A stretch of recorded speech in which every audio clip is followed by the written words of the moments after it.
And let's see what this one is called. More beautiful art on the box. The Greek mythology theme is real thick with this brand. Probably because the owner is shaped like a Greek god. Adonis Awakens. Ooh, nice color.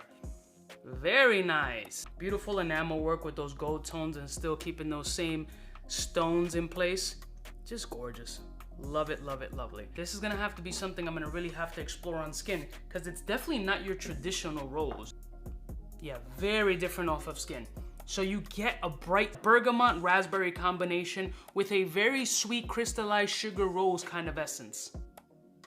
Now it's starting to unwrap itself. So slowly you get this nice creaminess coming from the mid and base, and that sandalwood starts to shine along with that rose. So they're really beautifully flowing into each other from top to mid to base. There's an elegance about this rose, and it doesn't have any geriatric qualities about it, thank God. And it surprisingly has a nice amount of freshness to it, so it has versatility to be, dare I say, a signature scent. I personally haven't smelled anything like this before, and it's kind of intriguing. It's smelling rose in a different composition. Yeah, creamy, woody, the sugary rose, raspberry, bergamot. I get all those nuances and they mesh very, very nicely and has a very chillish vibe. It's definitely an easy to wear fragrance.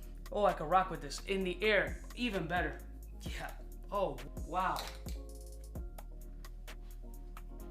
Yes. Oh, wow. It just gets better and better. Wow, this is very pretty. It's actually a completely different take on rose that my brain isn't used to, and I appreciate this shit. Shout out to Argos. I love y'all from the heart. I'll put a link in the description. Smooches.